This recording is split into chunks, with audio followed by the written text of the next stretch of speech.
Blessed unto thee who yearn to be free, and those that might be willing to do a little arsony. Anyway, happy Friday, everybody. Welcome to the Friday edition of Burn It Down with Kim Brown. This is the place, safe space, status yet to be determined. TBD. Anyway, but I'm glad you guys are here. I'm glad y'all made some time to come hang out with me on this Good Friday. Tonight is actually a call-in show, and I intentionally made it a call-in show because if you looked outside of your door/window, here I sit outside your door. We all know nothing about that. Talk to me. Some of y'all might know something about that. Anyway, it's a big old full moon outside. In fact, well, the full moon was yesterday, December 4th. Today, December 5th, is the first day of the waning of what they call the cold moon, the last full moon of 2025. And I saw the Astro Girlies. I said, Astro Girlies, what should we take away from this full moon? Well, the takeaway from the full moon apparently is lessons, right? The full moon represents the coming to bear, the fullness, the peak, as it were, of a cycle, the ending of a cycle, right? And I guess the goal or point is that you have learned things over this cycle. And this last full moon of 2025, again, is a super moon. It's supposed to have been like 20, 30, 1,000. We can hit y'all with some Trump numbers. 2,000% brighter than usual. just making up shit. But it's supposed to be brighter, super moon. Woo. So yeah, go out and get your woo woo on. Like bathing in sun and moonlight. But moonlight is supposed to have some level of spiritual potency, particularly for you water signs, you Pisces, you Cancer, you Scorpio. You know what I'm saying? Go get you some of that moon out there. So anyway, so that inspired my desire to have a call-in show tonight, because I think we may have learned lots of lessons. There's lots of takeaways. There's lots of takeaways from 2025, as me and others have been hollering out here in some version or another. One of my big takeaways is obviously protect your fucking neck. Like, I mean, it is an ongoing lesson, but even still, like the potential for fuckery has gone up exponentially over the past 11 months, right? So 12 months, a year. So sheesh. Until the demons call Trump back home, we may have 3 more years of this or some variation of this. And of course, even if the demons do call Trump back home, let's say tomorrow, of course, this version of whatever we're dealing with, this accelerated version, this demonstrably more aggressive and dehumanizing version, again, how the fuck can America have managed to have gotten worse? Still baffles me, because I'm like, I didn't realize there was further to fall. Silly of me to think that America I'm just a goofy on the call. Anyway, I want to know what you've learned. And I don't give a fuck what you learned. Like, I mean, I do give a fuck. That's why I want to hear from you. But I'm saying it doesn't have to be whatever. I mean, you can tell me something that you actually learned this year. Like, so what I actually learned this year, I learned that I can plant plants. I have never grown vegetables, and to be clear, I didn't have like a successful garden. I sprouted a single tomato, and I got some carrots out there. I've been holding back on digging them up. I should probably go out there and dig them up and see what's in there. And I got some onions in there, so maybe the verdict is still out whether or not I am a good first time gardener or no. But so far it's no. It's been a no. But TBD out there. So let me just, we're gonna keep hope alive. But anyway, so that to me is kind of a thing, right? I aspire to become as self-sufficient as possible, if that's even possible. But whatever level of self-sufficiency I can try to get to, I'd like to try to do that. And if I can produce a tiny bit of food. But you know what I realized real quick about the gardening? It's not even like, okay, sure, you can grow something. Do you have somewhere to keep it? If you're growing spices, like, are you ready to dehydrate? And do you have a spice grinder? And then do you have, like, I'm realizing, oh, there's like way more to this than just putting seeds in dirt. Got it. But everything is baby steps. Everything is a process, right? We're going to trust the process.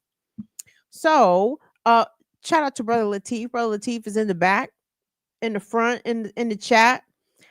And if you could drop that linkaroo, if you have it already, Brother Lateef, please, and thank you for the folks them to come on up and say what they would like to say. Who else we got in here? Thanks to all that have already tuned in. Who do we have in here? I think we said Holly Horn. Shout out to Holly. So we do have someone backstage. Oh, we do already. Look at that. Yes. Look at We have awesome. Lady Alex backstage. Gonna bring her up. Peace, Lady Alex. Yes, go ahead. Okay. Lady Alex, wait. Hey. Now that I'm thinking, how are you? Wait, first, how are you doing? Nice to see you again. Hey, everybody. Were you up in the upper Midwest? I'm a New York City native. Oh, okay. And I live in Albuquerque, New Mexico. So I had you way off. Okay. How's, huh? Yeah. I didn't learn anything. Not a single thing. Not a single thing. Well, I was 67 last month. Scorpios rule. Okay, well, get you some. I bet you that moon looks really nice out there in Albuquerque. Will be my guess.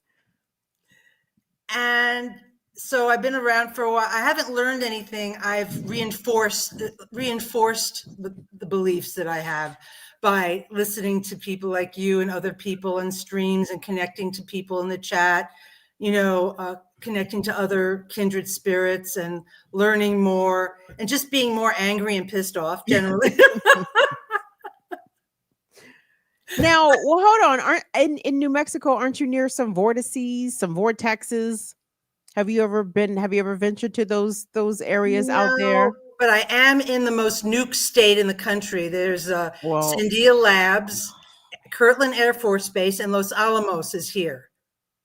So very war machine, MIC, nuclear war pig concentration in the state of New Mexico, which is horrible. And then you consider that this is the state where has the most native indigenous people in New Mexico. There's 19, they call them reservations. So here the culture is very unique compared to the rest of the country. There's a majority Hispanic and Native American versus white people here. Very interesting. I just saw a piece from a group called, I think it's Oilfield Witness or Oil Witness. And they were in New Mexico and they were showing some abandoned mines and how the state doesn't force these mining companies to clean up their oil sites after they've abandoned them, and they're just leaking and running into, and to your point, it's mainly affecting indigenous communities, Black and brown, primarily brown and brown areas, right? So it's nasty work everywhere. that's no good. So that's going on, and I just retired last week. Congratulations. That's a big deal. Hey, y'all, flame emojis up for retirement. And the thing about it is I worked for the federal government. Did you? And I despise them with every chromosome of my body. Now, did that predate the current regime? I've been working for the federal government on and off since 2001. Wow, that's a long I time. left, came back, and I've left. I'm a nurse, psych nurse. And for the past 3 years, I've been working at home, like dial-a-nurse, like I have a stuffy nose or my stomach hurts, that kind of a thing, for the federal government, for the VA. So I extended my work life because I got a work from home job, but I'm tired and it's over. I had to stop. And I'm lucky. Not many people can stop working. All of us have to work till we drop. That's how it is here. That's how it is here. I'm so grateful that you got out of the workforce before 70. A lot of people don't get the opportunity to do that. You know what I mean? Like, no. Like I know elders who worked well into their 70s, and it's shameful like the way this country treats folks as we age. And the expectation is that you're just going to give all your life to capitalism, like every ounce of your energy, your free time, your work time. It's an unrealistic expectation. I unsubscribe from it and say that we burn down the system that demands that of us. You know what I mean?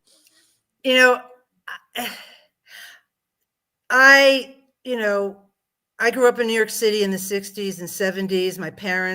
I'm from a very unique background. My parents were like peace and freedom fighters and brought me to protests. And, I grew up in a very unique environment, so I always felt isolated anyway, and disconnected from most people around me, and had an awareness of what is going on now decades ago.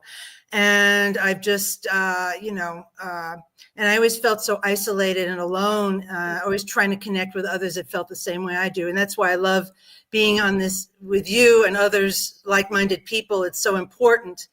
But at the same time, nothing's changing, and protesting and all our discussions, nothing is, nothing's going to change. I don't see anything changing for the better. And I'm not a nihilistic or pessimistic person. I'm a very realistic person, but I don't see the change the changes we need occurring. We're not going to witness that for many reasons. And that's very sad. But so I sort of stopped protesting and stopped doing the things that didn't do any change. And now the only thing I can do is help others, mutual aid, people I know that need help with their bills and food, give them money, GoFundMes, as much as I can. And then I'm going to participate in my local mutual aid community and help and do things to help others. And that's what I'm going to focus on in my retirement. So I am so glad that you're going to get the opportunity to use your time in the way that you want to use it.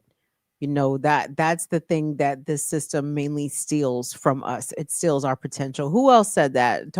Not who else, but Toni Morrison said something along those lines. Like, this system, it steals your time. It steals your ability to be able to evolve in the direction that you want to, because you're forced to run on this hamster wheel or this treadmill constantly in order to survive as they extract your labor from you. You know what I mean? So, and just two more things. One is, you are so breathtakingly gorgeous and beautiful. It's mind-boggling. That's so kind to you, Lady Alex. Thank you so much. You just call me Alex. It's my real name, believe it or not.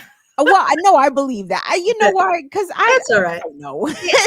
You are just stunning, intelligent, brilliant, funny as hell. I appreciate it. You must have Leos in your life. You know how to talk to Leos. See, that's funny as hell. And I have a Leo moon, by the way, although I don't ascribe to that. Yeah. Okay, well, that's interesting, but don't sleep on that. You may be drawn here for other reasons beyond the ones that you think. You know what I mean? So, and also, a lot of people, you don't really know who people are. I mean, I grew up. When I was very young, I had a kid and I was alone. I was in Section 8. I was on public assistance, WIC. I had to clean people's houses to make ends meet. I went through a lot. My utilities being shut off. I stayed in a battered women's shelter. I mean, I went through a lot, and finally the only way out was to go to nursing school and get a profession. I was 40 when I finally got out of the situation I was in New York and came to New Mexico to escape, and have a life. But I've been through all those years up until age 40 of being like in bad situations and destitute financially. So, and it's been a struggle all through these years, but I finally made it to the point where I can be okay, not rich. I mean, if anything happened, I mean, I'm on the, anything that can happen to upset my equilibrium, I'm gone, like most people. I'm just more fortunate than a lot of people, but it doesn't mean that one little thing can happen and I'm out, any little financial thing or some horrific thing. So I'm with everybody basically in this life situation. So I just want to say I'm grateful for you and this chat and communing with others. And fuck the empire, and I have no tolerance. I'm just so pissed off constantly, and I don't want to deal with anyone that doesn't feel the way I do about anything anymore. There's no let's get along, warm fuzzies, anything like we can't discuss anything anymore if you don't agree with the basics of how I feel. Those days are gone.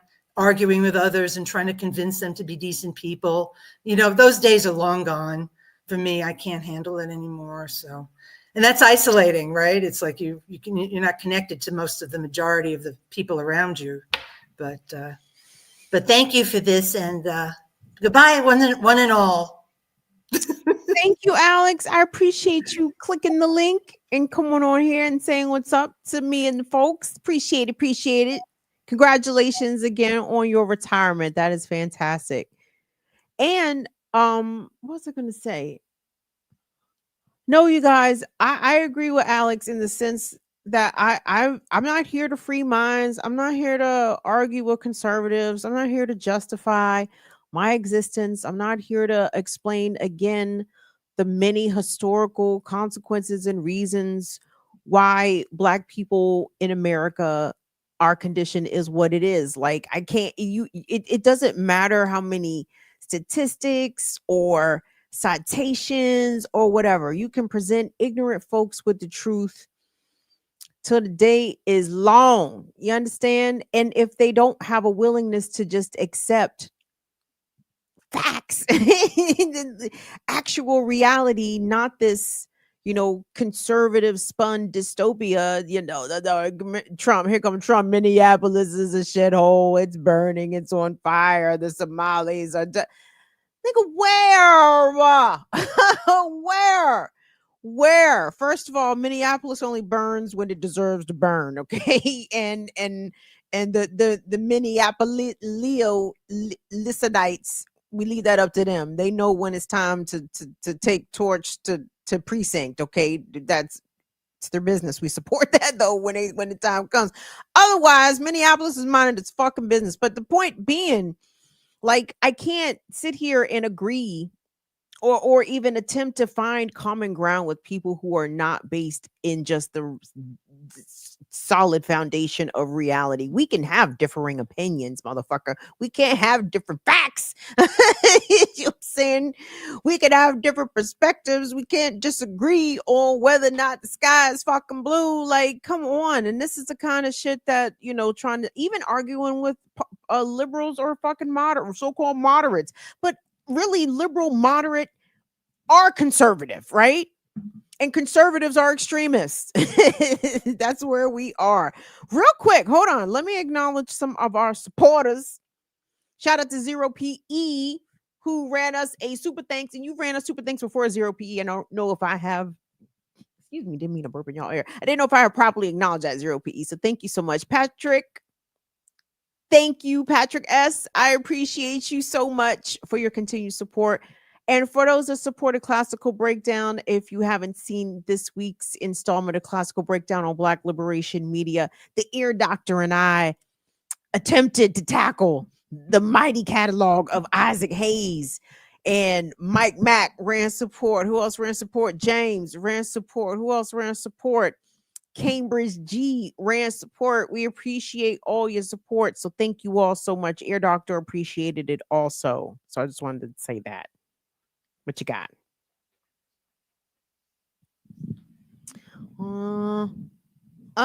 My camera's trying to do silly things. Say honey to think that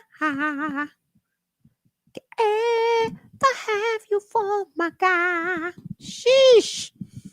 I'm telling you, I will never ever get sick of the Family Ties show intro because it's Denise Williams and Johnny Mathis singing like, like two birds in a tree. Twiddly diddly dee dee. They sang a joint so beautifully. What would we do, baby, without us? Oh, is anybody else calling? What would we do, baby? No, I did have some stories.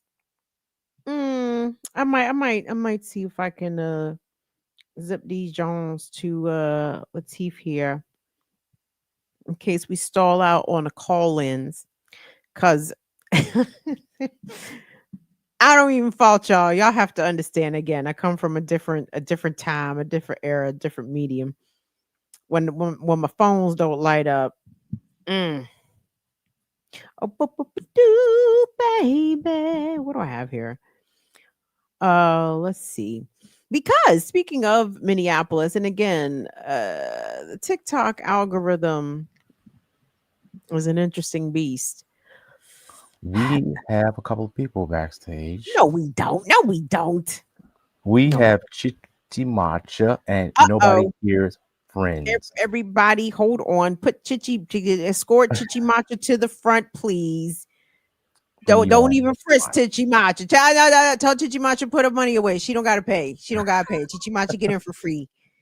Matter of fact, put the bracelet on Chichi Matcha. Chichi Matcha, tell them that you good at the VIP. Hey, how are you? How are you? Oh. What's going on with you? I'm seeing New Orleans is like, New Orleans says nay. The images of these military clad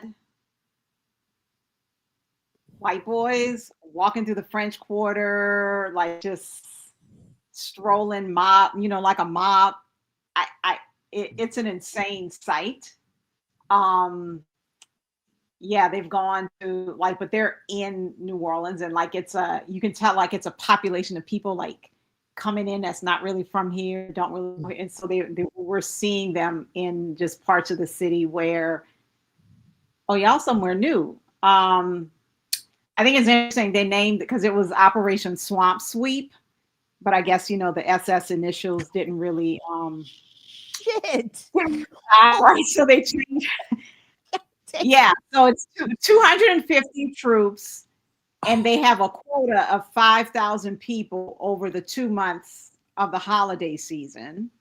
This is when they choose to do this. And they renamed it to Catahoula Crunch. What can you explain the significance potentially of that? Because I'm like, I don't recognize the first word. So Catahoula, so what they're putting in the news, it's a unofficially, I guess it's the state dog. So there's a Catahoula leopard dog that's up in central kind of Louisiana. So it has nothing to do with New Orleans or the Gulf Coast South part of the state. But it is also, Catahoula is a Choctaw word, and it means sacred lake or divine lake or something like that. And so and I just think it's interesting that they got rid of the Swamp Sweep, the SS name, and they named it after an indigenous name to remind people that this is stolen land and you don't have the fucking right to decide who's illegal on stolen land. This is not your land. But they're saying they did it, because it was a cute alliteration, the state dog. And I'm like, but in your ignorance, you reminded people that this is the land. So yeah, that's it.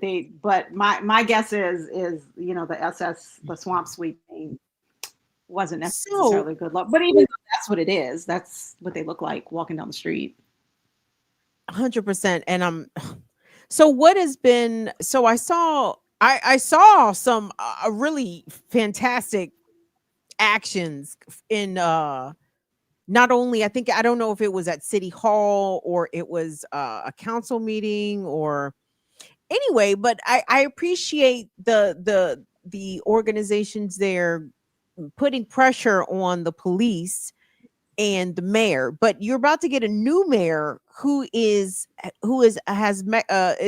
Mexican American. Did I hear that correct? Yeah, she is. So she's from here. I can't remember. It's like she went to high school here, but she's a total like Zionist in the pocket. So what you saw recently on where the people were at the city council meeting. So what they do is when like whatever's coming up on the agenda for council will like tie whatever the action is to whatever's being discussed on council. And so they were cutting their mics. I think like that's the part that kind of got on how they were cutting their mics, because it was the same thing when we would speak for Palestine, like they would cut our mics. And that woman in particular, specifically the mayor-elect, cut my mic a couple of times. So it's a completely gentrified city council, and they are in the pockets of the Zionists. So, that's good. And this is, New Orleans is the weapons port. Like this is where all the war machine, this is where all the weapons leave. So end up in Haiti. And then going to Haiti, Jamaica, everywhere. End up everywhere. Tanks and stuff. I'm assuming they don't send literal bombs, because this seems like not a stable weather environment for that to happen. But I know I've seen like the train loads full of like military tanks, and then I'm sure other types of armaments. But I'm assuming they can't. But I mean, the bombs have to go out through some port. I just don't. I'm hoping that it's not this one, because it just doesn't seem safe. But you never know. Like colonizers aren't really known for thinking and long-term planning. At least long-term safety. They'll like plan for destruction, but not for safety. It comes after. So are the New Orleans police, the NOPD, are they escorting these ICE, Border Patrol? I don't know who is who. I'm gonna stop using the proper name and just start calling them Proud Boys in uniforms. You know what I'm saying? These white nationalists. Are the local cops taking them around and taking them to immigrant communities? I haven't seen images of that. And then the last I heard, and I have to check, but the NOPD said that it's a civil matter and they deal with crime. And so this thing with ICE is a civil matter, so they're standing down. So I don't know if that, like, I think the last time I checked on it, that was maybe like last week. But just even with the images on the news stuff, I haven't seen NOPD in cohesion and walking the streets, but with ICE. But I keep seeing like these, they seem to be by themselves. These troops seem to be by themselves. I know they've been in Kenner, which is like the next parish over. Essentially like just terrorizing people. Like there's no other way to call it. They went like in the middle of in Orleans Parish. They went to a Home Depot that's like in the middle of like where it's a lot of Black people live. Like it's not really a lot of white people in that area, because just New Orleans is still like majority Black city. It's still like 54% Black. Means New Orleans and Baltimore holding strong. The city where you might not even see any white people. So these are the part so far that I've seen them, or at least from clips on the news, because I haven't really gone out.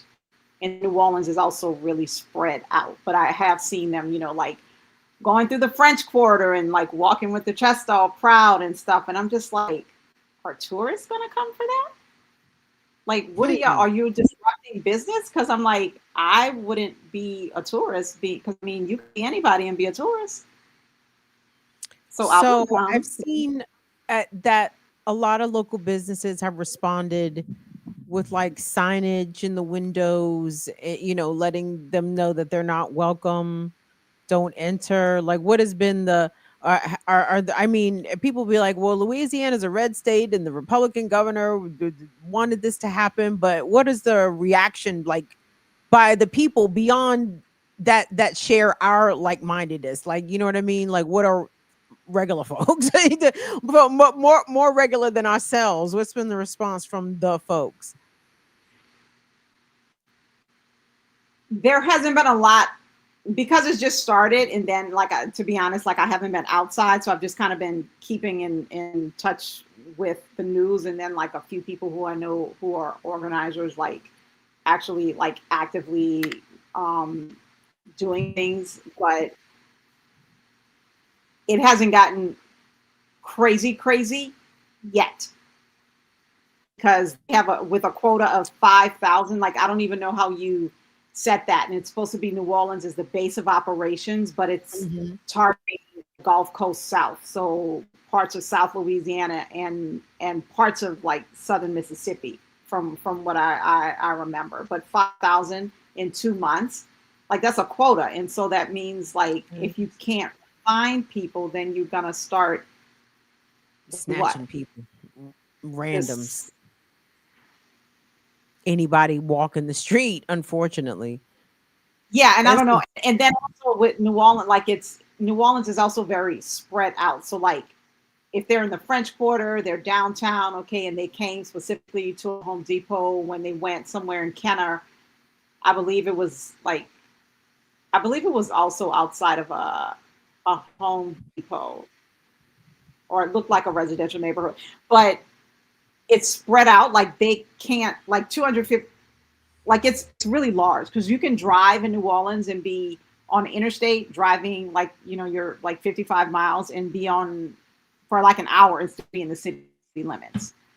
So it is really like spread out. So I don't know how that's gonna do. So they have to say it, I guess, in specific places, but then like you can't go everywhere. Like the city is huge, just the way it's spread out. So I don't know, but it could get worse, because like I can see the people who are part of the force, like you can just really tell they're not from here. Where they're coming from, but you can tell like these are some good old boys looking like, I don't know if they're from Central Louisiana, they're from somewhere else in the US, but they just don't have a look of like people who are even like visiting. The white boys. Yeah. So yikes. But well, keep an eye on. Yeah, like it's I mean, I don't know, like one of my takeaways from 2025 definitely is, you know, there's not any impossible. Like don't think that something is too unlikely to happen. Oh, you know what I mean? Like they never send Trump, whoever, Trump, Biden, whoever, pick a president or someone in a position of power. Oh, they wouldn't send blah, blah, blah just to start setting up checkpoints and harassing people. Of course, like this is, you know, our generation is kind of not accustomed to this. Like this is not something that we even grew up seeing, like even in our youth, beyond the standard racial profiling that has always been you know, affecting Black people behind the wheel. But now it's like everybody can get it, damn near, and it's more to me indiscriminate. And the consequences are greater, because not only are they snatching citizens, but when they snatch, they don't let you call nobody. You know what I mean? And then they'll ship you any fucking where. Like the stories I'm hearing of women, the way that women in particular are being treated, you know what I mean? Not given access to like menstrual materials, not being allowed to wash for 5 and 7 days at a time. Like indecent and indignity with like pregnancy tests, like I mean, the shit that people are reporting is fucking bonkers behavior. And I know it's something that incarcerated people have just long experienced in this country, but they have broadened that net now. You know what I mean? How can anybody of color, I don't give a fuck if you were born here or not, how can anybody feel safe? And as if Chichimacho, there was room to fall, right? From already a baseline of feeling unsafe as a person occupying multiple marginalized identities. But now, now it's like, oh, well, fuck, they could just institutionalize disabled people and keep Oh no, you. go ahead. No, And keep here in Jenna, Louisiana. This is where that immigration center is, where they send Mahmoud Khalil. So it's about 4 hours outside of New Orleans. So then I'm assuming the 5,000 quota that they have, they're using that facility, because that facility used to be a juvenile detention center that was shut down in some kind of like brutality, torture, something they were doing to juveniles. Right. And that is where the immigration center is. And Jenna is a really tiny town. And so it's the same people that work there. So I'm like, okay, so the facility got shut down. So the same people who were working the conditions that caused it to be shut down are now employed as an immigration center. And I think it's about like 1,000 people that it fits, is what when we went out there. So yeah. I mean, and even to that point, like, it's just so gross that it's the system and it just continues to like cycle and recycle itself and just, you know, make subtle changes. Like, I'm certain when it was a juvenile facility, it was probably mostly black children out there, black children and poor white children, brown children out there. Black kids, predominantly black kids is who they're locking up. So yeah. Out in the middle of nowhere. It's 4 hours drive from New Orleans. It's about 4 hours drive from, I think it was Dallas. Some people had come, and then but I mean, it is literally smack dab in the middle of like nothing, like nowhere. There was the facility, there was houses, and there was a Walmart, and that was it. I saw an interview from this Canadian white woman who had been held in ICE detention. I can't remember how long she was held for, maybe a couple months or maybe a couple weeks. I can't remember, but like the shit she was saying, and she wanted to stress in this interview that I saw that she was a woman with means, like she had some money, like she had connections, she had an attorney, and like the way that these detained people are just being shuffled around and very casually, flippantly being denied their rights and like they don't give a fuck, Chichimaj. Like the shit is it will expand. You know what I'm saying, to the dissidents. All the stories that I'm seeing about the surveillance, the internet, social media scraping software that are monitoring your social media posts, your YouTube streams, your Twitch streams, whatever the fuck, flagging certain words and positions and etc. It's like, yo, you right. Yeah. They're gonna have to fill them 5,000 slots somehow, and it's gonna be people talking shit about this administration and this president going to be the next ones. And now they're trying to get us to not be on the internet. I saw a clip. Was it this week of because I have to pay attention to other people who like pay attention to the right wingers, because I can't really take that much. Oh, and it's like Ben Shapiro is now trying to convince people to get off the internet.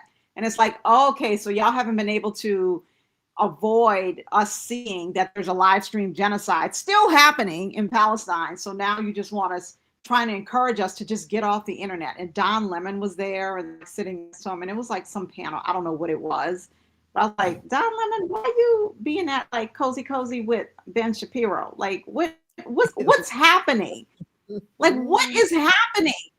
Your ass is from Louisiana. Like what are you doing? Like but yeah, like, oh, people should just get off the internet. Like, yeah, because it's real inconvenient that, you know, we're still watching genocide. And so, you know. You saw on the morning show this week, Kamal played that clip of Hillary Clinton getting her Zio of the Year award. I don't know what the fuck they was giving her, but And it's talking about, the proliferation of social media and young people getting their information from social media, and it's a threat to our democracy. And I'm like, she's really just stopping short of giving us a list of approved media sources that,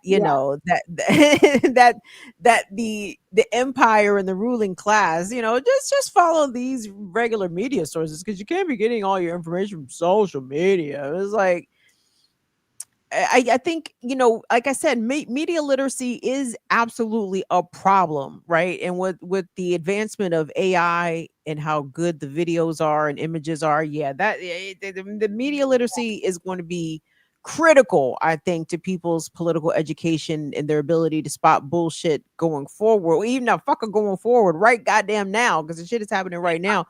But at the same time, how much stuff would we miss if we were simply relying on the heritage media outlets?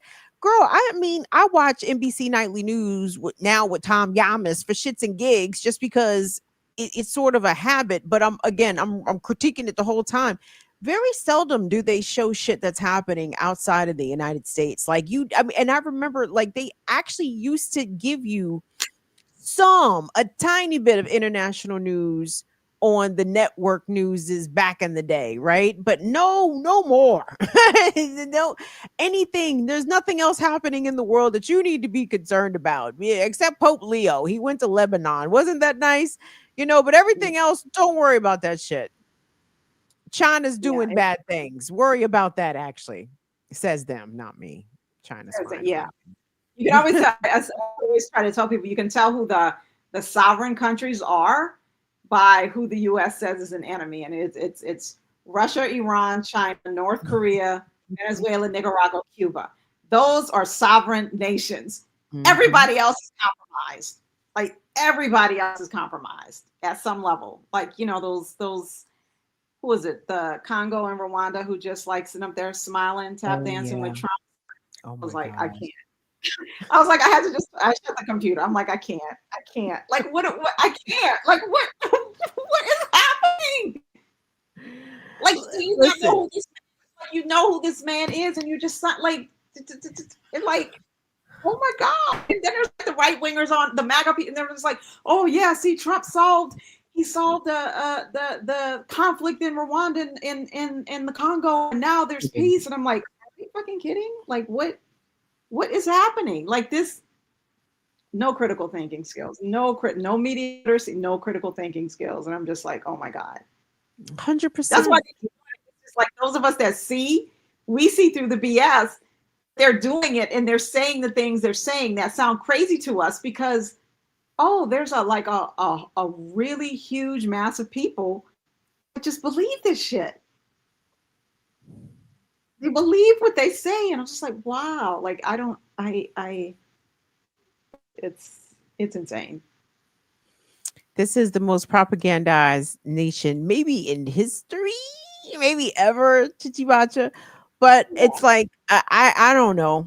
As I get older, I do understand the value of the phrase "ignorance is bliss." You understand? Like, I don't know a lot. I don't pretend to know a lot. The man that knows something knows that he knows nothing at all. You understand?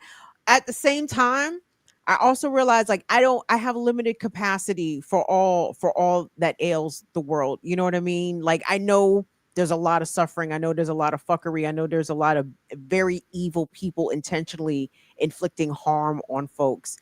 I can't know it all because then I won't come out from under my covers. I'll just stay in the bed all day long. And it's like, how do you strike a balance between, your level of awareness, which is important, but also your own level of self-preservation of peace for yourself, right? Because when I watch the people on TikTok, this does not make me a good person. This is just what it is. But the folks that are on TikTok in particular in Gaza seeking support, they say just 30 seconds, give me 10 seconds, give me a minute, please like, share, repost.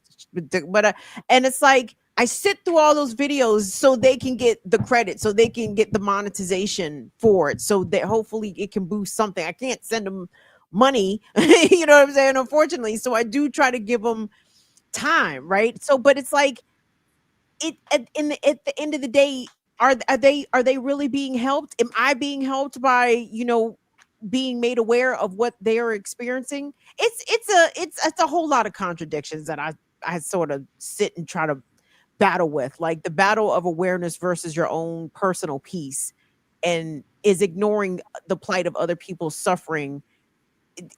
Is my peace that important? You know what I'm saying? To not be aware of what other people are dealing with. So anyway, I'm just rambling. I'm sorry. Yeah, it's a balance. It's a balance, but I mean, I I mean, at this point, like I just don't even know what to do, because even if there's a day that I don't see something, I'm like hyper aware that it's happening, and I'm hyper aware of like there's people that are okay with it. It's not like you're okay with, like, we're okay with this, and I'm like that's the part that drives me crazy, because I understand the helplessness if you feel like, okay, I don't know what to do, I can't do something, but just la-di-da going about, oh, that's over there, and I'm just like, chickens come home to roost. Like, we've all seen that clip, that clip of Malcolm X saying that. Like, what do you think he was talking about? He's talking about this shit right now that's happening, like the imperial boomerang, the violence that the US has been taking and committing overseas, while many of us, I'm one of those people for a long time, like not understanding what was happening, that violence comes home. Like we're literally living in I tell people we're living in Rome. It's like, you want to know what these white boys are doing? Like, study Rome. Like, everything. Like, they use food as a tool of control. When imperial violence like ceased and they were crumbling, the violence came inward, the economy was collapsing, and that's like literally where we are like right now. And I keep, I don't know. I don't know what to do other than to try to do something, but I know, like, it's not a lot. But yeah, because it is like very frustrating. It's frustrating to be. Oh, I'm sorry. Go ahead. No, I was gonna say it's frustrating to be around the people who don't give a fuck. Like, that's the frustrating part. But I don't know. That's the frustrating part for me. I feel like people are just, oh, let me go have my latte. Oh, okay. No, I don't want to come with you. I gotta say, so there's a local morning show, local television morning show that I keep on as I'm piddling around the house, clean up the kitchen, sweep it, whatever the fuck. So anyway, girl, if I feel like I'm watching constantly or listening to constantly, Don't Look Up. Like, it's such a dystopian presentation of the news and how quickly they can switch gears to celebrity gossip and and the latest like social goings on, in Washington DC. And of course, the black bougies, they do bouginess exceptional in the DMV. So it's like, y'all, they're like, don't you guys realize what's going on in the world? So anyway, so it's that, I don't know. These are the times when we find ourselves. But Chichi Matcha, I got a couple people in the queue hanging out in the back. Well, thank you. Dinner on tonight. At some point. No, Chichi Matcha, thank you. I appreciate. I love you so much. I appreciate so much when you call up, because I love your perspective. You're so sage in your wisdom and in your comments and in the information that you share, not only here but of course over in the BLM chats and shows. So I love the fact that you are Fire Fam. That makes me so very happy and proud. I appreciate you so much. Yes, I am happy to be here, and have a good night. I'm gonna go back to the chat. Thank you, baby. Thank you, baby. Have a good evening. Head on a swivel, Chichimacha. Head on a swivel. All right, Fire Famers. Thank you all so much for being here. We appreciate you. Big time, big time. We got 2 in the queue. Says Brother Latif, what it We do? got 2 in the queue. We've got Nobody Here, Friends, and Infinite in the queue. Nobody Here, Friends. That's who they prefer. That's who they prefer to be introduced by. So I And didn't that's pick fine. a name. I have no objection to people's going by the handles. You know what I'm saying? Especially if you got like a real job and stuff, you should not come on here with your real name because Yeah, good point. the Palantir Screets is watching. The Palantir Screets is watching. Nobody's here, friends. Welcome. Thanks What's for up? What's calling up. up? Good evening. Hello, Kim. I'm on with Kim. With formalities out the way, nobody's a gender neutral individual, part of the Fuego Familia. Very grateful to be here. Thank you. Shout out Latif pushing buttons. Shout out to Will. I'm not sure if Will's on tonight. If I haven't already, shout out to Fire Fam. Shout out Fire Fam. And yeah, long time listener, first time caller. I'm gonna let you do your thing, Kim. No, you good. Thanks. If you don't mind, see, I like that you already come up here with your no name because that's good. Now I can ask questions and you know disclose it. Where are you calling us from? I'm calling from planet Earth. Unfortunately, it's ghetto down here. It is very ghetto. This vessel is from Cytheria. I'm not sure if you're familiar. It's a way distant planet. I think humans know it as Venus. But that's where we're from. Here on the East Coast, New Yorkian, allegedly.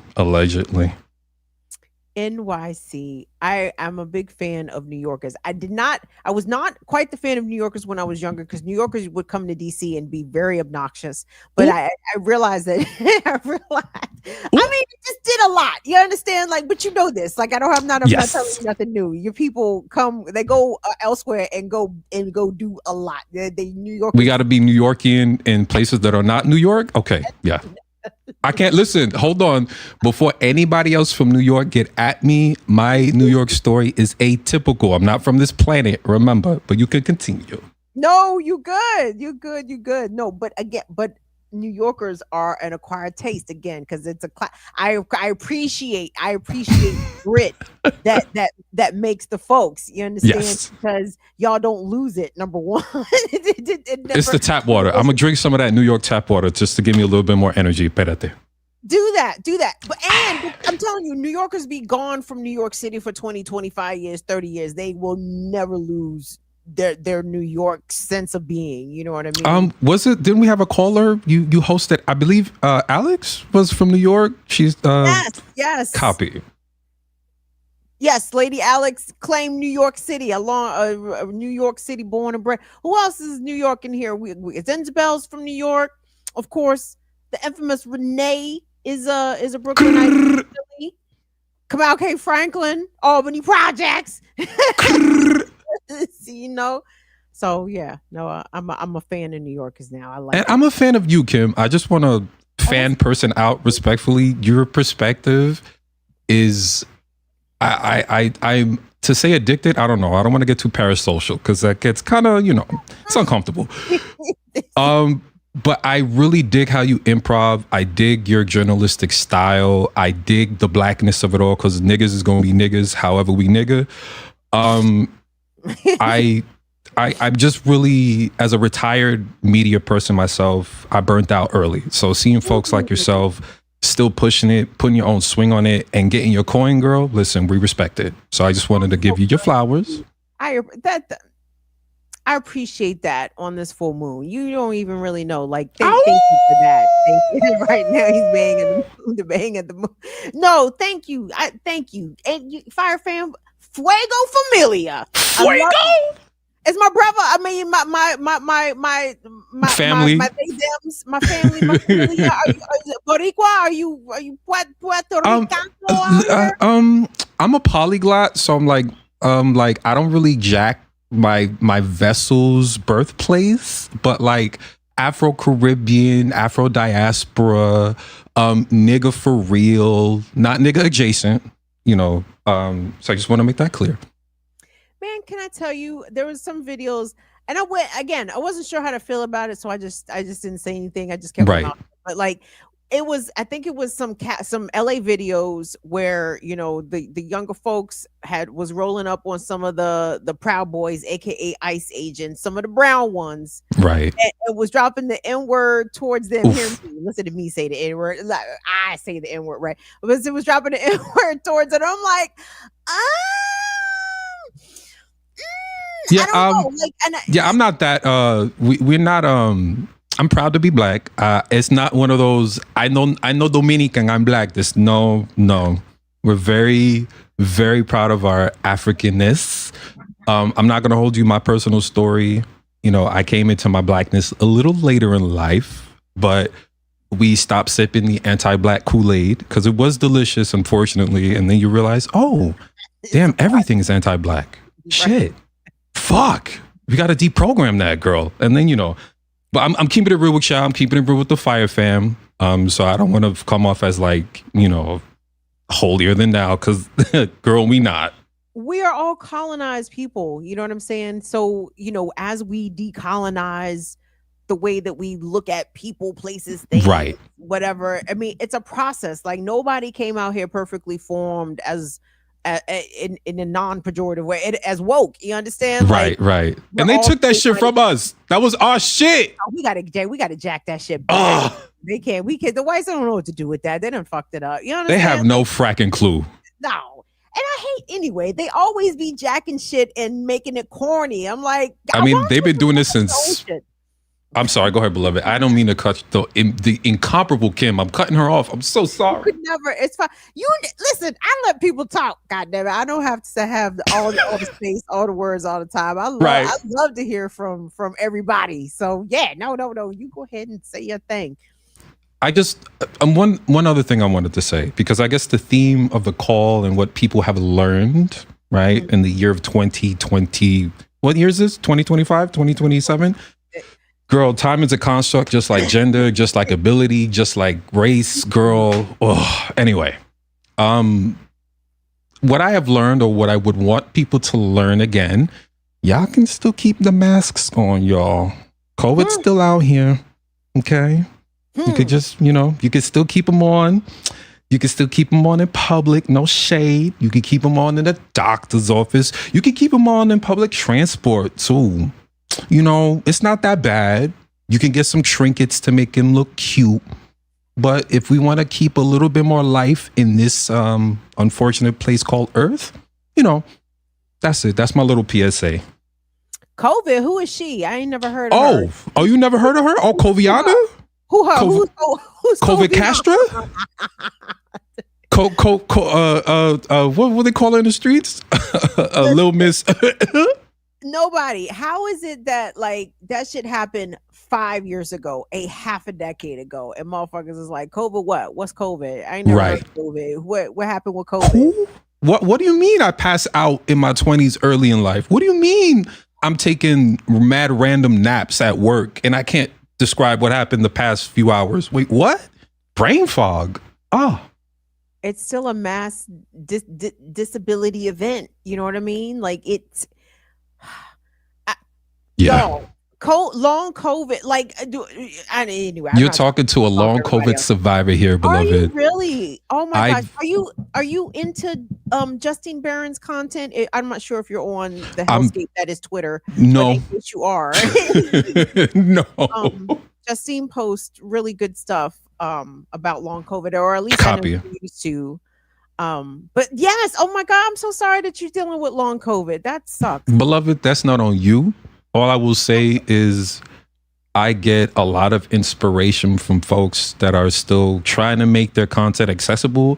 And you're one of them few people's. Black Liberation Media is another one of them few spaces that, like, I'm homebound mostly because of long COVID. So like, I don't have an opportunity to do the consulting work I was doing beforehand.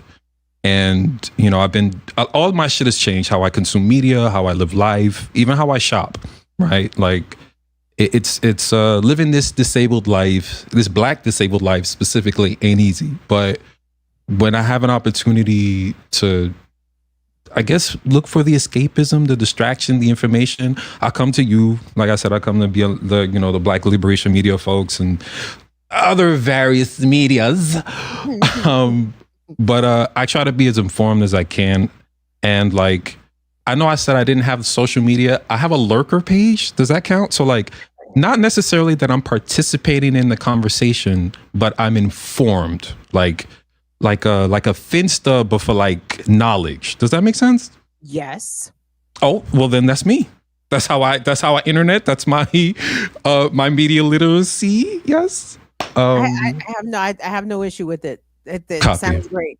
I mean, my TikTok account, I'm sure people are like, who is this person that likes all my videos and, and like bookmarks my stuff? And then I go to her page and she hasn't posted anything in 2 years. And it's like, that's me. That's yep. Because, but I love to listen to all the folks, you know, share and dispense. And again, there's so much knowledge circulating on TikTok about all kinds of things. Like I follow, there's this Latina scholar. And again, because the font is so small on TikTok, I don't know nobody's account until I intentionally make a deliberate effort to try to find like who the fuck I can't read this shit. It's too small. But anyway, there's this Latina scholar I just started following. The one lady is like, she must be a professor somewhere because she's literally doing like an intro to Latino studies, like syllabus, like here's module 5.1 today. Everybody, that's our class. Real formal.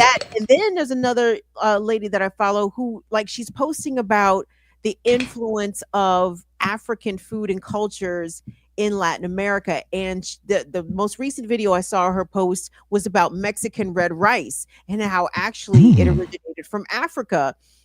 Because actually, shout out to the Asians. The Asians were the first to domesticate rice, and then they brought it to Africa. Africa was the next to domesticate rice, and then during the course of the slave, right, the Holocaust, West Africans brought the rice to Central and South America, and then it propagated with the indigenous practices and stuff, and how. Now, like, there's a lot of things that are consumed in Latin America that are not thought of initially as African, but this particular lady, arroz, girl. I'm sorry, but if I am to jack this vessel's birthplace, rice and everything is life, and ain't nothing more blacker, more African, more ancestral than some blessed rice. And I'm talking about rice goes with anything, anywhere, anyone. Just as when the diaspora wars be happening about who got the best jollof, I don't know if y'all be, if folks are that plugged into, it goes between Ghana and Nigeria. Who else is going off in the jollof wars? They be saying the Nigerians win the jollof wars. I'm on my business. You know what I'm saying? I stay over here. Be like, whoever passes me a plate, right. Whoever passes me the plate. I'm with your jollof though. Like, I'm willing to participate in the jollof. Can I judge? Can I have like be part of the sample? The sample, whatever they do to like do the judge. I don't know. Competition, universal. Who has the best jollof in the universe? Anyway, Kim, I'm talking too much, and I think I'm taking too much time from you, and I don't want to take it from the next guest. Okay, well, hold on. Where are we at? Okay, I'm sorry. I'm looking at the time. Okay, well, we've been on an hour. I don't know. I'm not rushing you off, but I appreciate you taking the time to click the link and call and check in and announce yourself and let us know that you are part of us out here. Of course. Is it Fuego Familia? Yes. Fuego. I mean, choose the language. Família de Fogo português, les familles de feu en français, espagnol, Fuego Familia. English, Fire Fam. I mean, what else we got? I'm trying to think. I'm a little frazzled right now. Long COVID got me down, but Kim got me up. So that's all I'm saying.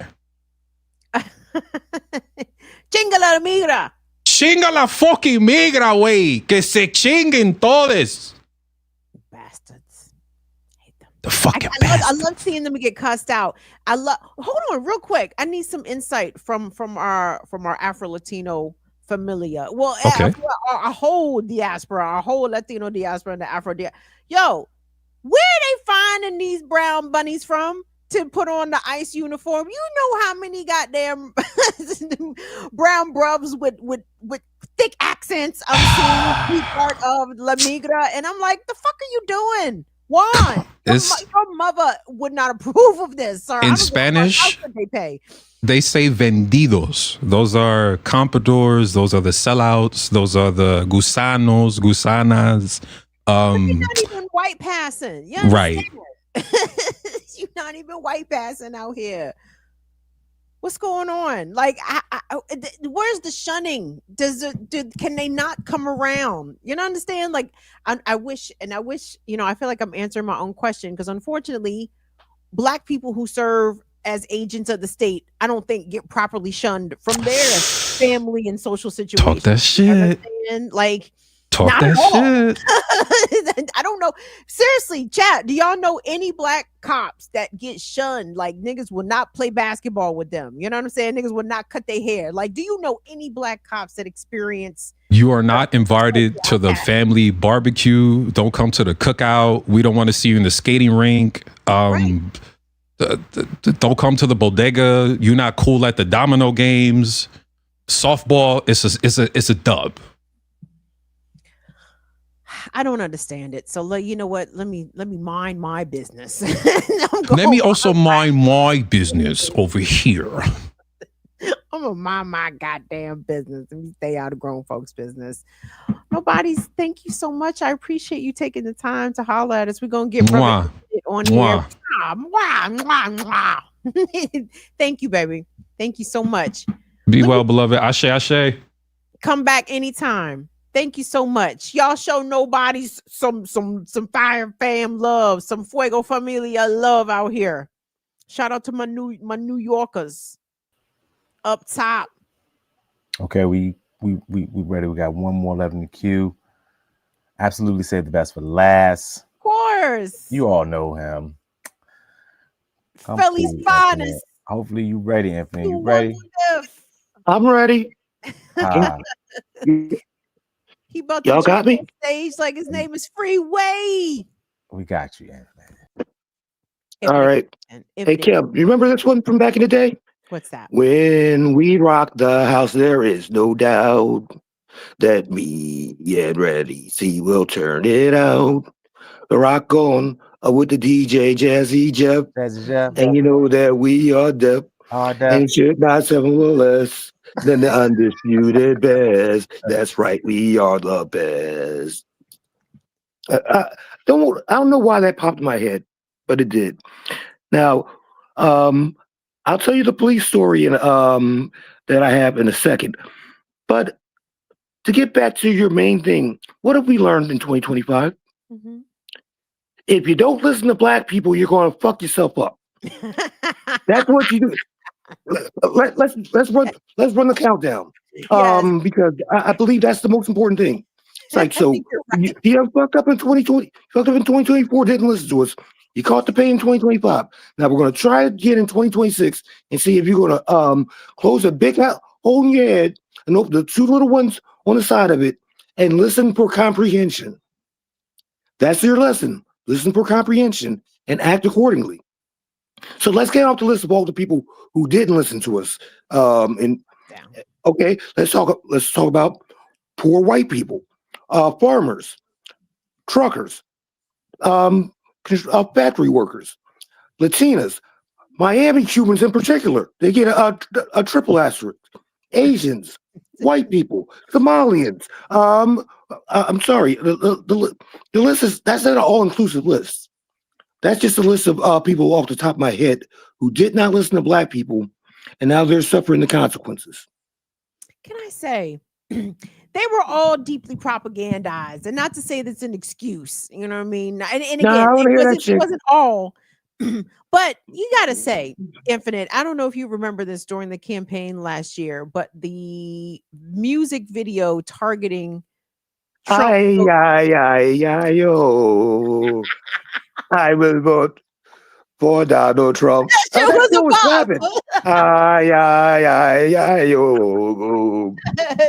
yo voto. Joe Boy, Poor Donald Trump. poor Donald Trump. I mean, how could they not be swayed by such a bet? The shit was a heater. You know what I'm saying? And I'm so mad that you knew that shit. Oh, I've been watching a lot of TikTok compilations, and I'm telling you, black people have been getting their jokes off all year, but now they're like, "Oh, we need black unity." No. What you needed to do was listen to us, but you didn't. And this is why I don't have sympathy for them, because if you touch the stove and it was hot, you burnt your hand when you touched the stove back in 2016 and it was hot, and you go back to the stove and you touch it with your hand again and you burn your hand again. Whose fault is that? So hold on, Infinite. Now, in my opinion, right, the Latinos for Trump were a subgroup of a subgroup, right? Like most of the people that are here that are migrants, and in particularly the ones that are undocumented, they couldn't fucking vote. You know what I'm saying? Like, so it was the ones that are either first generation, rather maybe second generation First, or second longer. dinner. Yeah.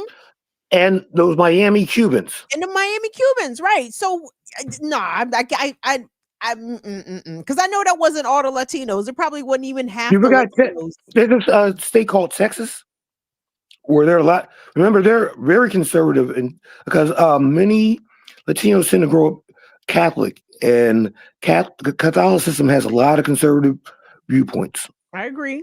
I think it's the Tejanos. Chat, please, if you have more cultural awareness within the Latino diaspora, who are the ones that try to be white? What?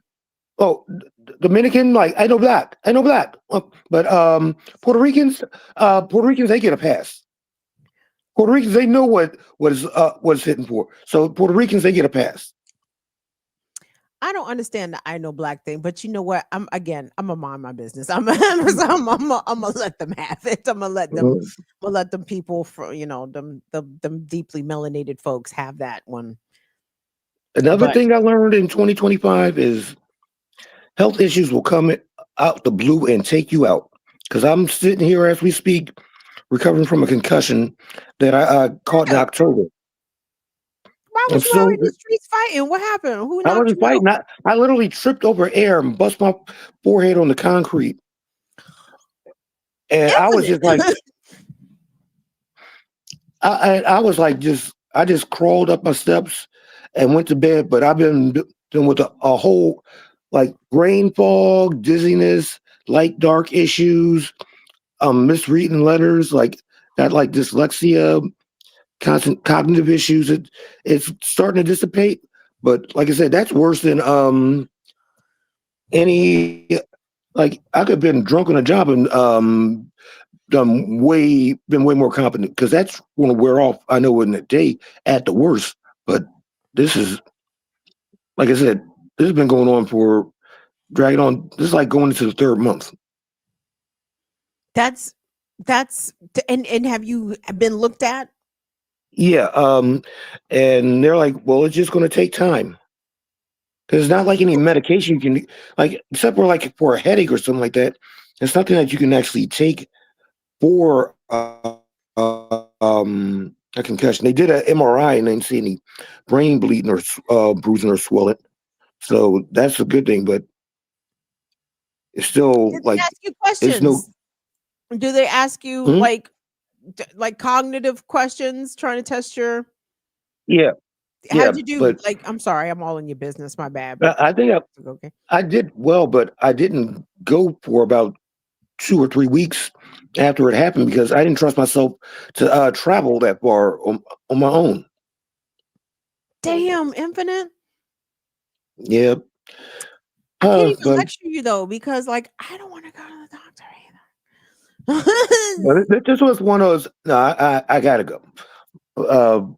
Okay, another thing I learned in 2025 that everybody should know: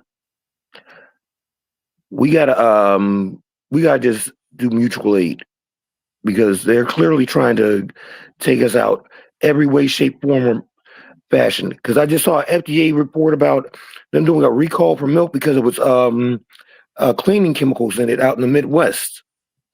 Which milk? What kind of milk? It's milk sold out in like Wisconsin and like in Midwest states, but nothing that's coming over to the East Coast.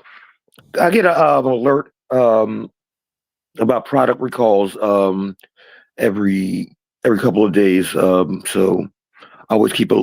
That's the latest one I saw.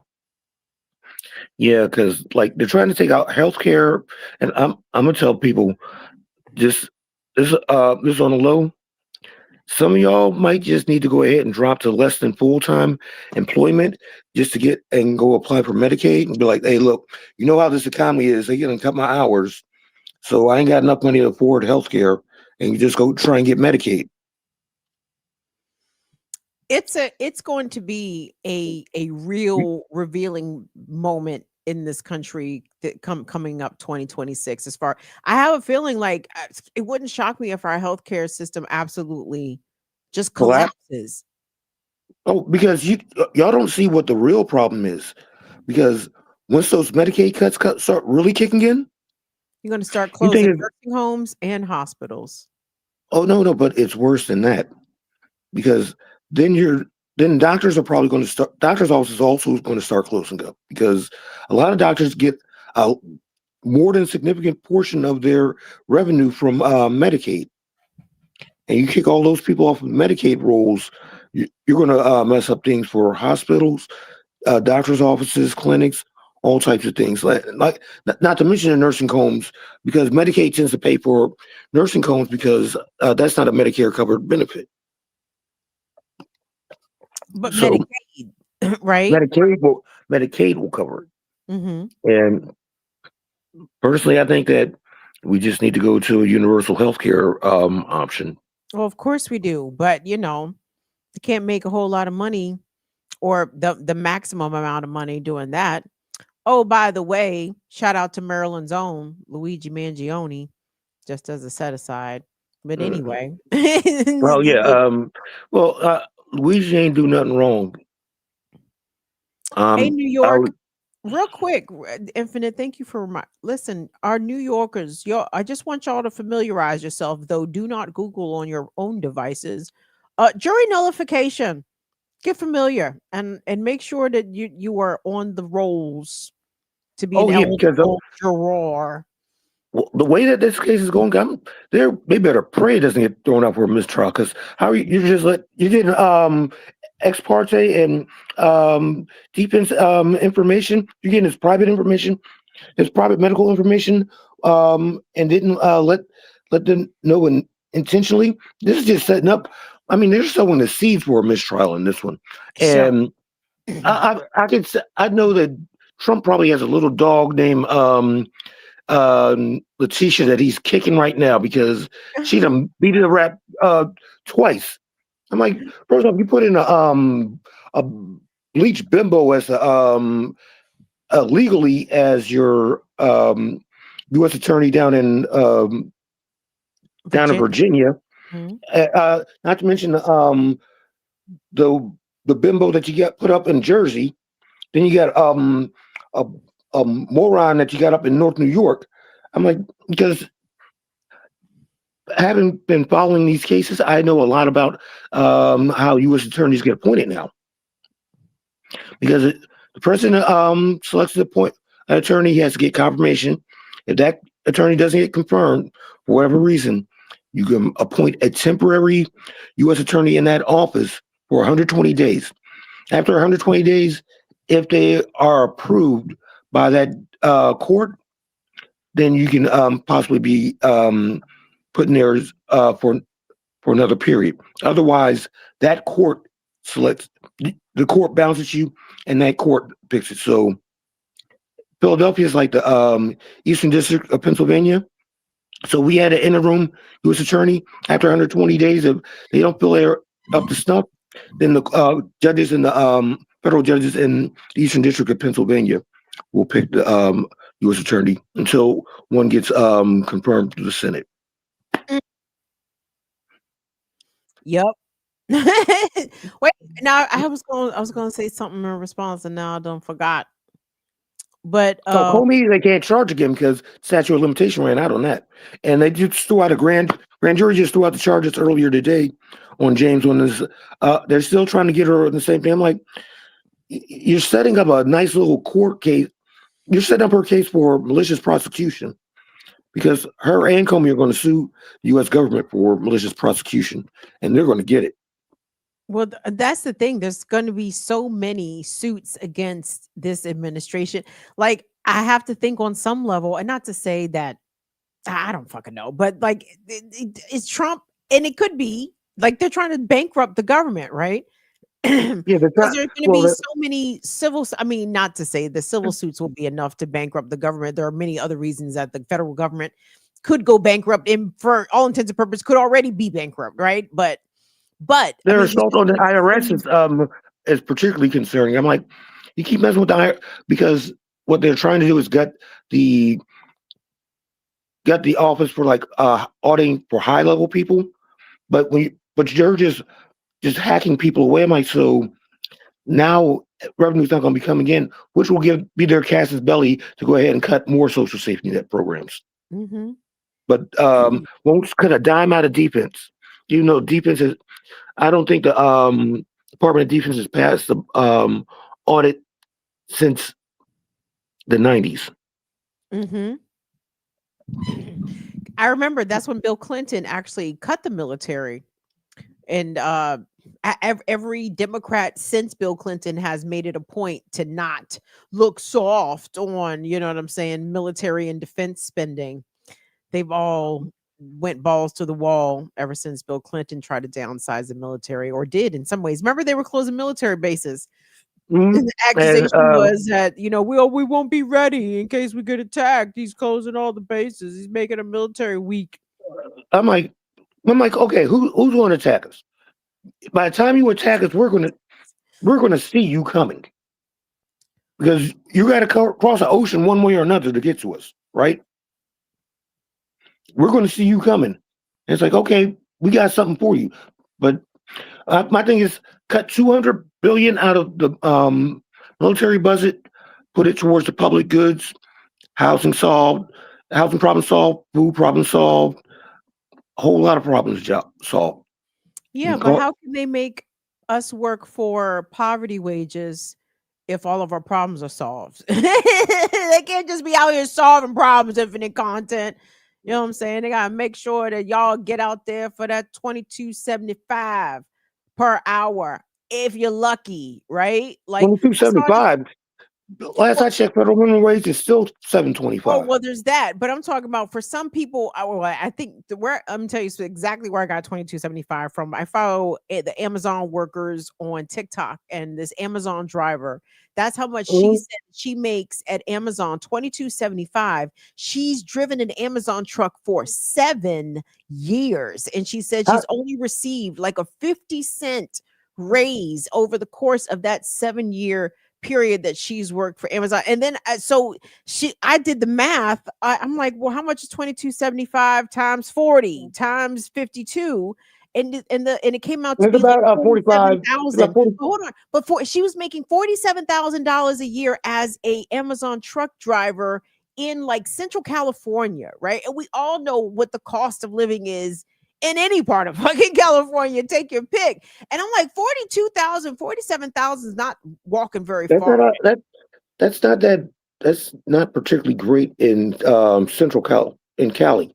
Because once the taxes start getting you, which ironically, Amazon probably is getting tax breaks and avoiding taxes. That's when they got mad at AOC because she's like, hey, we're not gonna build an Amazon warehouse here. You're not getting taxes. You're not paying taxes. So I'm like, I ain't mad at her. Now, we do really need to set in some legislation to raise the minimum wage to at least like $16 an hour, and then just have it automatically raised based on inflation and cost of living. So if cost of living judgment is 3.7% this year, minimum wage automatically gets raised by 3.7%.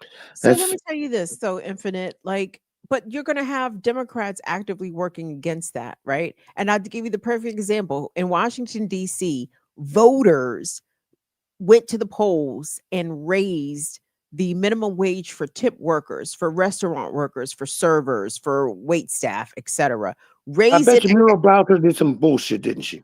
Muriel Bowser, with the assistance of the DC City Council, was trying to, and DC helped me remember specifically. I can't remember if they did rescind it or if they presented legislation to try to repeal that law. I think they did repeal it, if I'm not fucking mistaken. Why? Because the restaurant lobby really threw their weight around. You know what I'm saying? Well, this is gonna put, you know, our restaurants out of business if they have to pay their wait staff. This, like, but it's like, hello, we're talking DC here, where a 1 bedroom is like $2,500, maybe more. You know, it's outrageous cost of living. You know what I'm Yeah. saying? So Democrats, I hear you. Yeah, we do need to raise the minimum wage, but the problem is there's too much money in politics right now, and the whoever lobby, you know what I'm saying, is just gonna throw their weight around to make sure that even Democrats vote against raising the federal minimum wage. Kim, are you aware of ALEC, ALEC? Yes, American I legislation remember ALEC will always be in a way to screw the workers over, because that's where we get these at will laws in lots of these states, and always trying to make people workers go to what do you call it, arbitration versus if there's any issues. All that's the handiwork of ALEC, and it'll take decades to unscrew all their nonsense, because it's going to take at least 3 consecutive Democratic administrations to unscrew this mess. And Very that's if easy. they're even willing to unscrew it, right? Like Yeah. I'm very curious, if there's a Democrat elected to the White House after Trump, are they going to slash ICE's budget? Like, are they going to restore the Department of Education and the funding to pre-Trump levels, or even exceed them? Like, I We're don't gonna have start. a lot of confidence in these D's out here, because they not too far away from being Oz. Well, you know what? They can kiss these nuts, because you know what they are. These Democrats right now are like 80s Republicans. Republicans, yes. They moved the Overton window that far, because I swear, some of the mealy mouth action I see Chuck Schumer doing, Harry Reid would have been rolling over in his grave, because Harry Reid would have shut the whole thing down. I mean, Schumer's, but he's so worried about AOC about to primary his ass, and she'll get him if that's what she wants to do. But what else have we learned this year? What else have we learned? Well, that somehow this administration, the second Trump administration, is infinitely worse than the first one. Agreed. It's like no dispute. It's like, do you have it's like, are you working intentionally to be this bad?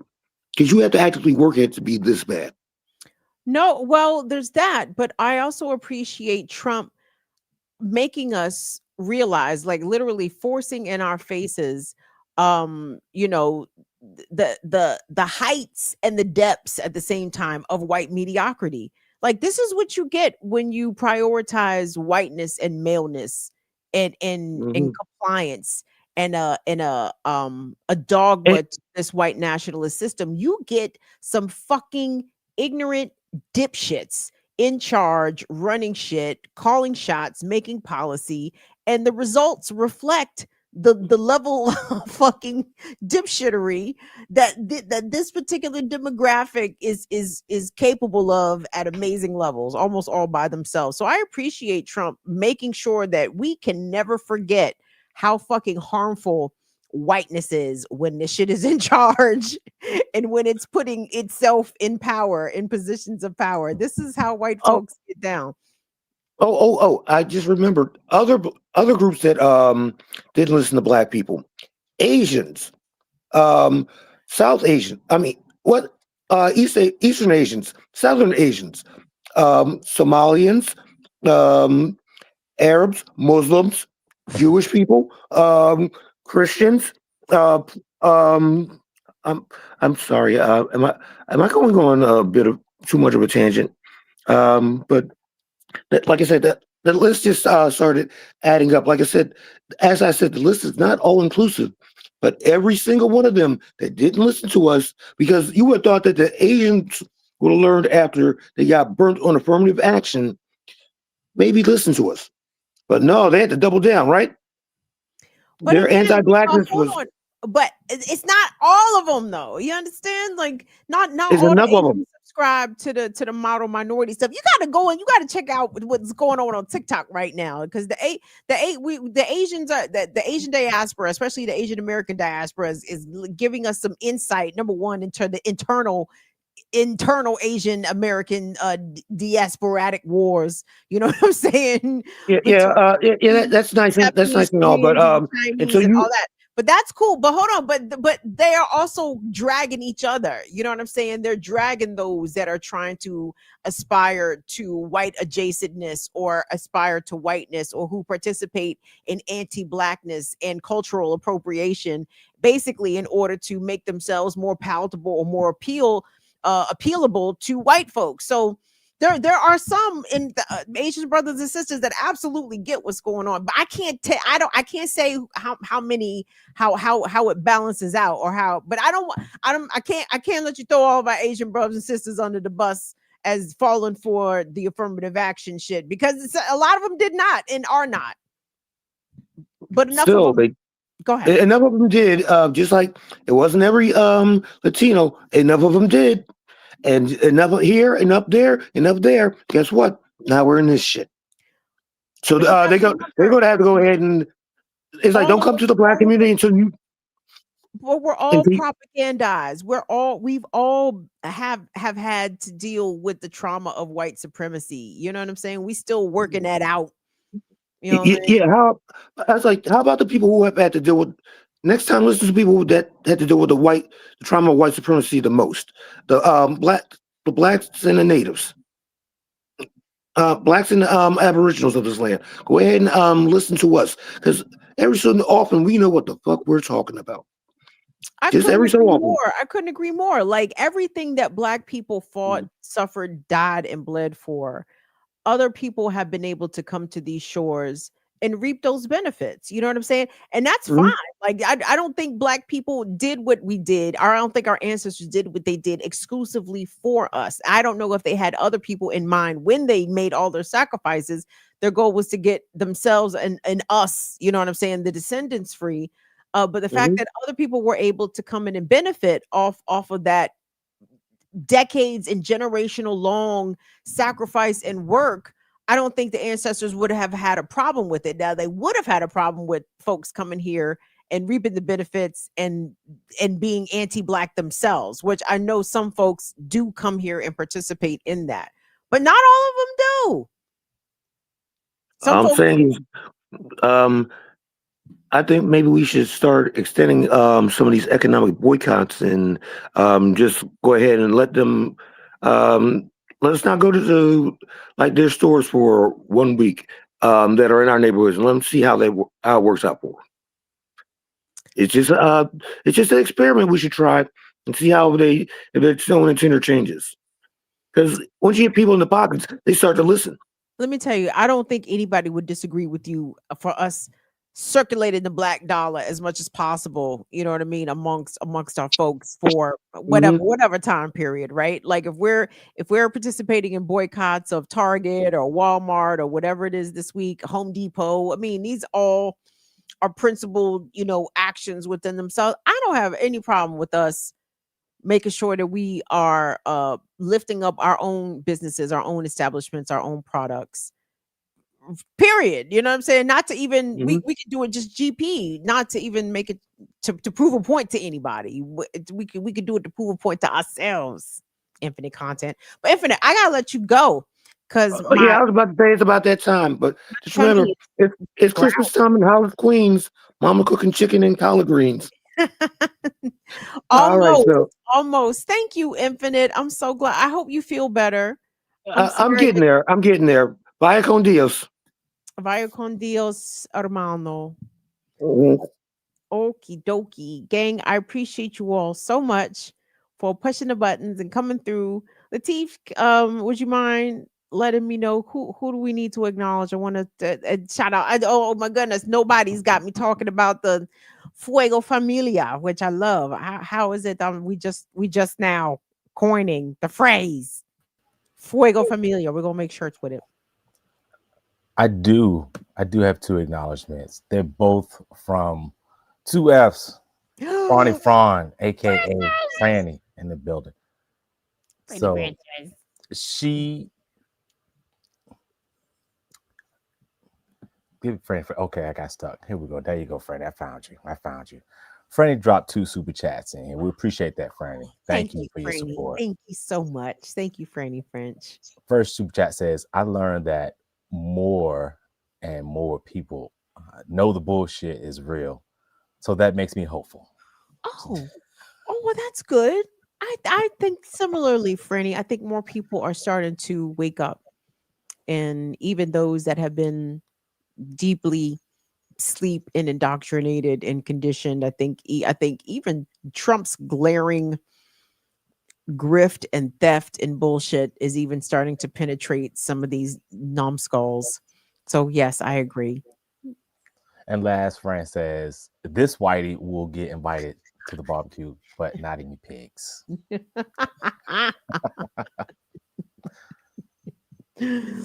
Oh, Franny, I can see you at the barbecue. What do you bring, Franny? Do you bring soda? Do you play it safe? Mac and cheese. Oh, we gotta see. I don't know. I know Franny loves Black people. I don't know how much Black experience. Franny, you didn't spend the night at Black people's houses. See, again, there's levels to this shit. You understand? Like there are so many amazing white folks that want to and do support Black liberation. I don't know how many Black people's houses they've been to. And I'm not talking about you specifically, Franny. I'm just saying generally, because that's a cultural thing. You understand? Like especially Gen X growing up, I would go over my white friends' houses. My white friends would not usually come to my house. I don't know why. I ain't got the answers, Sway. But that's the thing, though. You know what I'm saying? Anyway, do you know that to be a thing, Latif? But you didn't grow up with white folks, did you? No.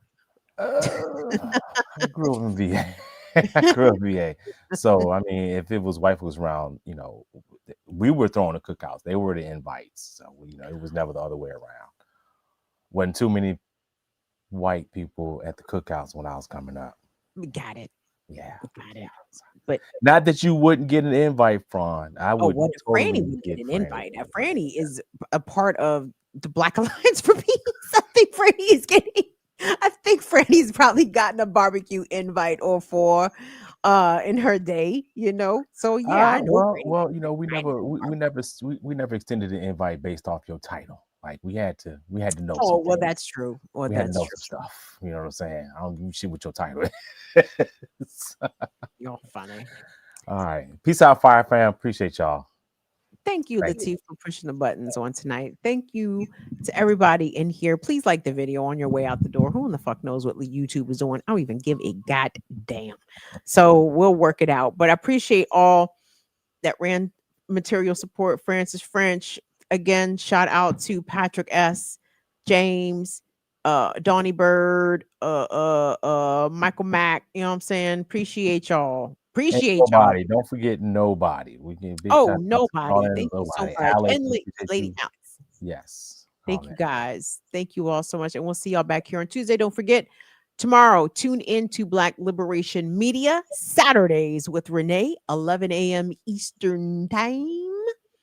And I'll see y'all back here next week on Tuesday. Thank you so much to Will and Molly and to Latif on tonight. And I will holler at y'all. Thank you, Damian Stone Alone. I love you, man. See y'all later. Bye-bye, y'all.